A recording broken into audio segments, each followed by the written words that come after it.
Alright, bienvenue tout le monde, j'espère que ça va bien. Éric Tadros pour Digital World Citizen. Ici, on voit le monde d'une façon différente, d'un point de vue plus spirituel, plus ésotérique.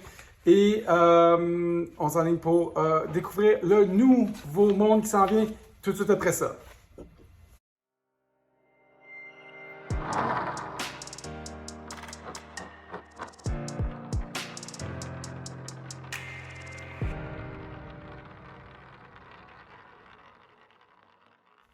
Alright, Éric Tadros avec vous. Ce matin, ou cet après-midi, on parle d'inflation et j'aimerais vous jaser d'une coupe d'idées par rapport à l'inflation. Mes parents ont acheté une maison en 1970 à 30 000 $. Ils l'ont vendue en 2000, des bruits en arrière, ils l'ont vendue en 2015 pour 300 000 $.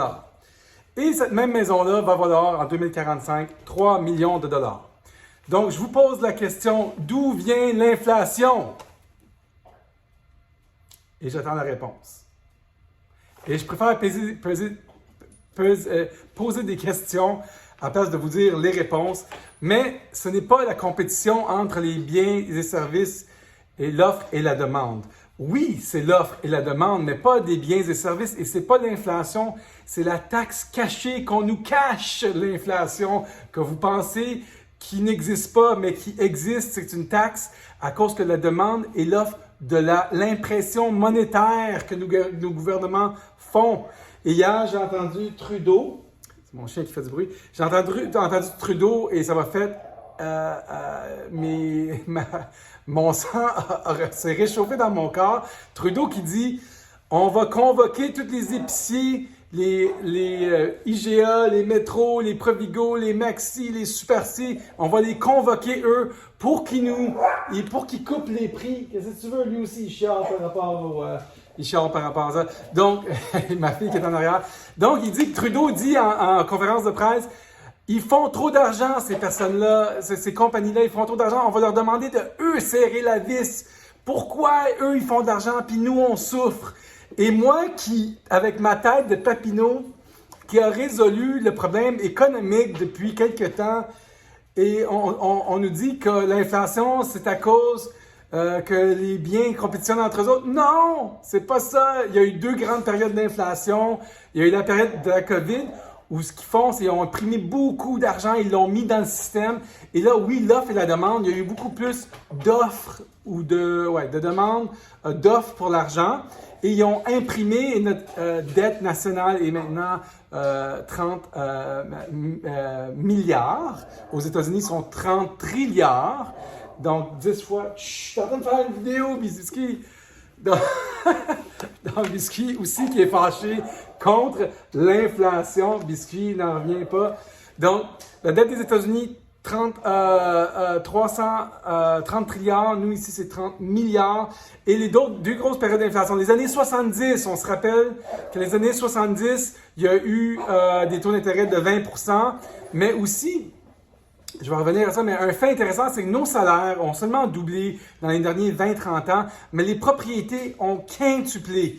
Donc, nos propriétés ont coûté 5 fois plus cher, mais nos salaires ont juste doublé. Donc, on voit qu'il y a la classe moyenne puis les plus pauvres, un entonnoir et la division est de plus en plus grande jusqu'à temps que notre système ne fonctionne plus. Et on est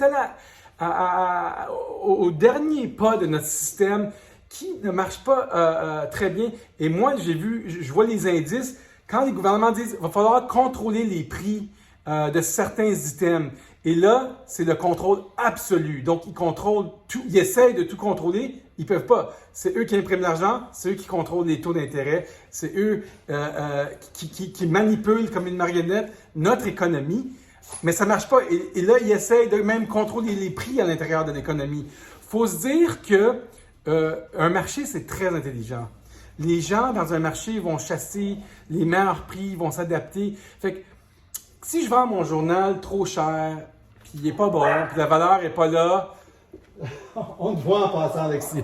Ma fille qui se cache, qui ne veut pas sortir, parce qu'elle pense qu'on ne la voit pas, mais on la voit en caméra. Donc, tu peux sortir, Alexis, vas-y, puis arrête de faire bouger Biscuit, qui chiale après l'économie et l'inflation. Ah, j'ai perdu mon ordre d'idée. Qu'est-ce que je disais? Donc oui, le dernier signe, et ça, on voit ça historiquement avec la chute de l'Empire romain. L'Empire romain, ce qui s'est passé... Vas-tu pouvoir en faire une vidéo ou pas? L'Empire romain qui s'est effondré à cause de la dilution de leur monnaie. Ils coupaient les pièces d'or, ils les diluaient avec des pièces d'or moins importantes, de moins de valeur. Même chose pour l'argent et l'or. Et à la fin de l'Empire romain, ils contrôlaient les prix du chameau que tu vendais et la vache que tu échangeais parce qu'ils disaient ça marche pas, tout coûte trop cher. Et c'est ça qui s'est passé avec l'Empire romain qui a perdu son pouvoir. Et à la fin, ce qu'ils font, c'est qu'ils essaient de nous divertir et de nous cacher. Ils essaient de nous divertir nos esprits. En gros, aussi, je crois, avec tout ce qui se passe, la confusion avec les sexes, les transgenres, tout ça, c'est dans une époque où on est confus avec tout ce qui se passe. Et quand on voit historiquement ces périodes-là, ça prouve qu'on est dans des temps confus, à mon avis. Donc, la chute de l'Empire romain va ressembler beaucoup à la chute de l'Empire américain, que son dollar qui va être le dernier à s'effondrer. Mais eux ressentent les effets de l'inflation, les derniers, parce que c'est eux qui sont la monnaie du monde. Et ce dollar-là, ils exportent leur inflation aux petits pays, comme le Salvador, le Venezuela, les tout petits pays, le Zimbabwe, eux qui utilisent le dollar américain. C'est là que les petits pays vont souffrir davantage. Et vous savez que depuis que vous nous suivez, qu'il y a une solution, il y a un antidote, il y a une réponse à cette impression monétaire qui est les 21 millions de bitcoins qu'il n'y en aura jamais plus. Et ça, c'est un système monétaire basé sur l'énergie, pas sur les pièces de dollars de papier qui ne sont plus annexées à l'or depuis 1970. Il n'y a plus d'annexe or à ton papier. Ton papier, c'est une feuille de papier aussi bonne que cette feuille de papier que vous savez combien j'aime, qui ne vaut rien. L'or a été désannexé au papier en 1971 sous Nixon. Nixon qui nous a dit on a besoin de plus d'impression, on ne peut plus avoir le papier, l'or, autant d'or que de papier. Fait qu'ils ont dit on se dissocie de ce système et là, l'inflation a monté. Donc, petit cours d'économie, biscuit, petit cours d'économie. L'inflation que le gouvernement a créée. OK? Il y a 3 types d'inflation, mais l'inflation cachée, de l'impression monétaire, des dollars qu'on met trop dans le marché, qui dilue notre valeur d'achat, notre pouvoir de notre argent. Et c'est pour ça nos maisons vont continuer à augmenter parce que nos dollars continuent à diminuer. Fait que ça va toujours coûter plus cher dans une économie où tout pourrait toujours coûter moins cher à cause des technologies. On devrait tout être dans une économie déflationnaire, mais c'est l'inverse. C'est complètement bousillé, mesdames et messieurs. Éric Tadros pour votre cours d'économie sur l'inflation. À bientôt. Talk to you soon.